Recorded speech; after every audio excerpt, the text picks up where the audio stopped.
Hey, what's up guys? In my last video, I showcased a few of my custom Cartoon Network figures, including my favorite character, Samurai Jack. But after recording that video, I felt like I really didn't do that character any justice, as it was my first attempt of making him, although Valorant definitely was lackluster and underwhelming.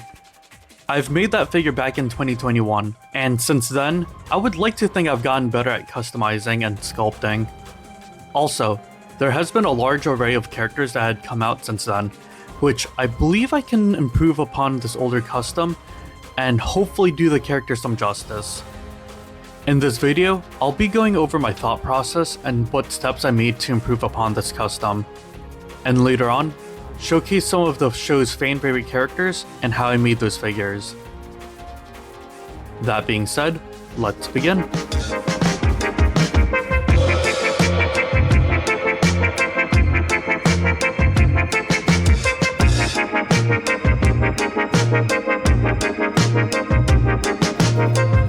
Kicking this video off, an update to the Samurai Jack figure. So recapping at this older custom, this was made using a DC Direct Shazam for the head.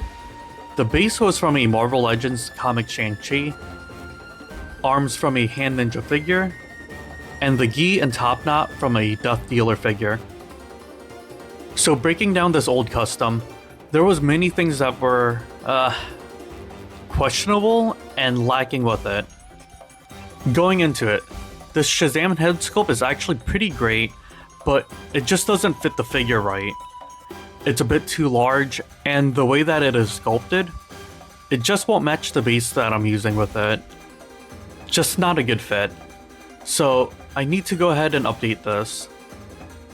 The next thing I want to change is the sleeves. Even though the Hand Ninja sleeves are accurate to this older Jack figure, it's not too accurate to the source material, so these need to go as well. And lastly, the gi needs to be updated. The Death Dealer gi is half perfect, but it does need to be extended a bit, which was the greatest challenge making it originally, but I think I finally found a solution after all these years. And all I had to do was wait.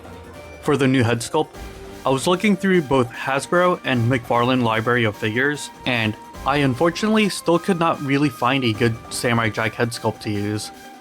Jack has pretty unique features to him that doesn't really imitate other comic book characters.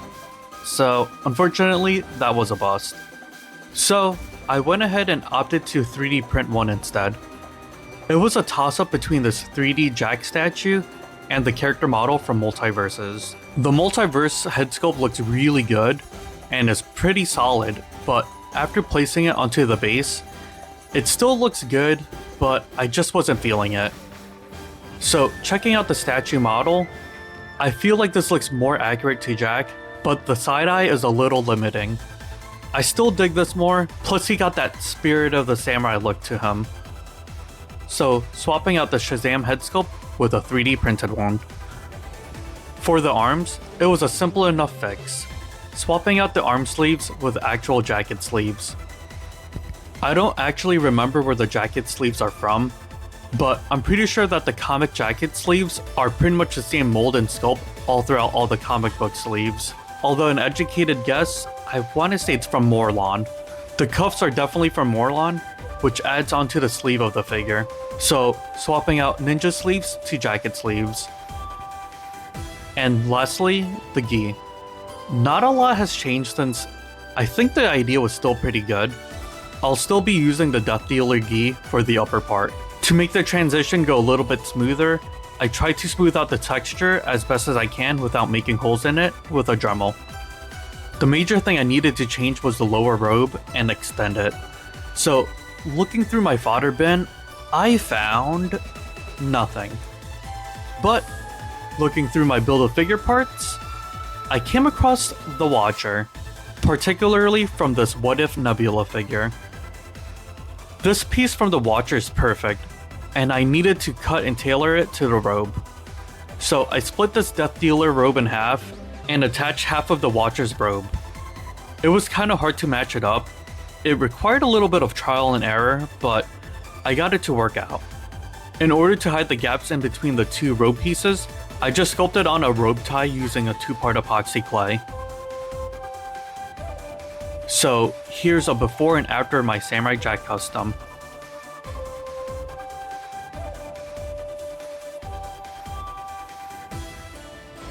Master of Masters and the Shogun of Sorrow. Aku is one of cartoon's most iconic villains of all time. Despite being the villain of the show, he had so much personality and charm that he was always a blast to see him on screen. After making Jack, I knew I had to make Aku since they go hand in hand. Similar to Jack, there was a lot of trial and error making Aku, but after making numerous errors, I was able to finally settle with a design that I liked. My original idea was to use a Venom and Cannonball base and go from there. Unfortunately, Venom is still kind of pricey, but I was able to find an anti-Venom figure at a local con for like 10 bucks. So I ended up using that.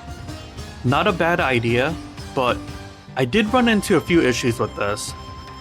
Despite combining two larger figures together, the figure still wasn't menacing enough and was like only the size of a standard McFarlane figure.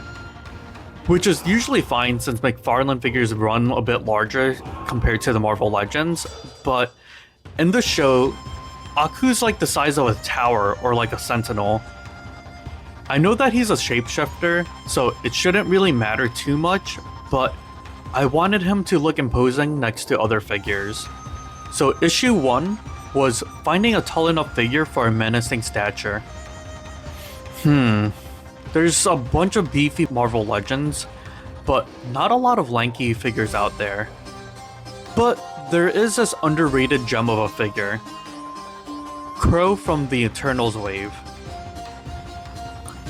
I've seen a lot of people repurpose this figure to make a movie Carnage because of its larger build.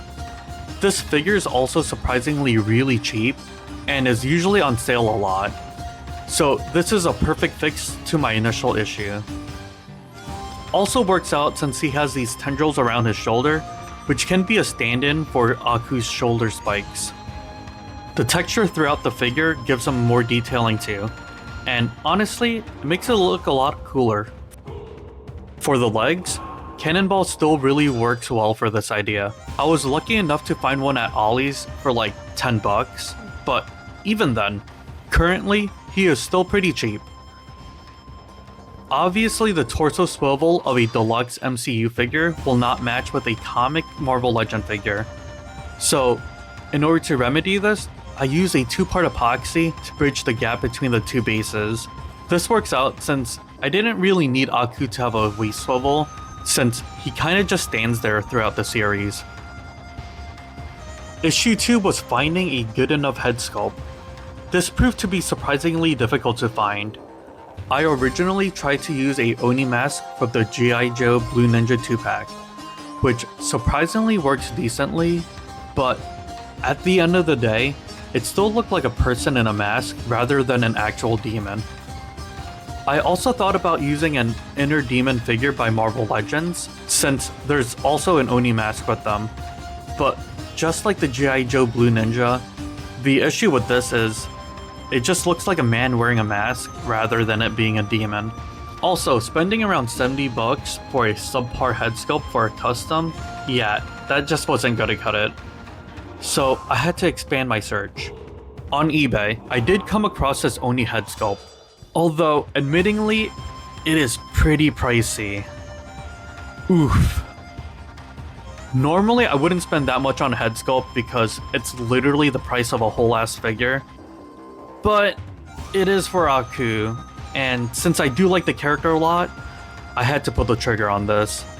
It looks like a demon, and even though it needed a little bit of sculpt, I can work with this. So with that, finding a head sculpt for Aku was solved.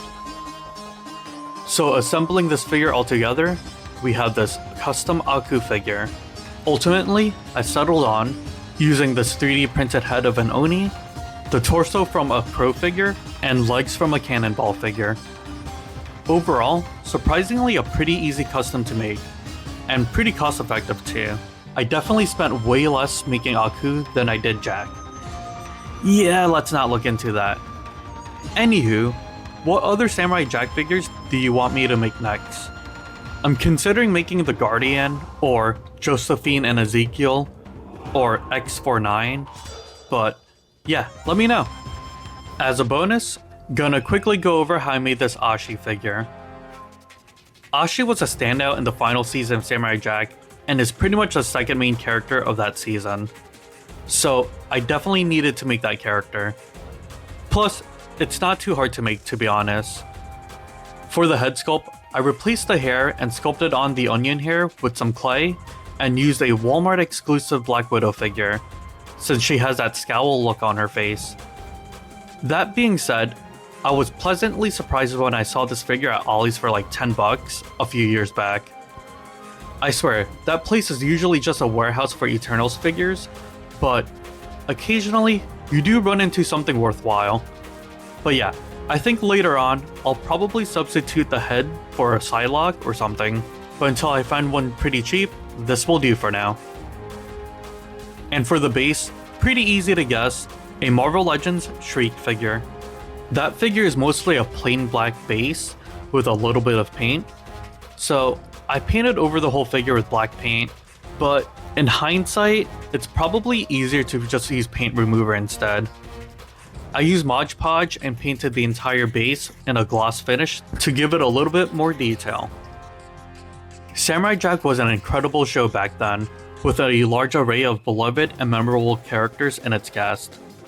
After finishing up the core cast, I'll probably continue to make some characters from the series. Let me know down in the comments below, what character from Samurai Jack should I make next? Drop a like, comment, and subscribe, and I will see you in the next video.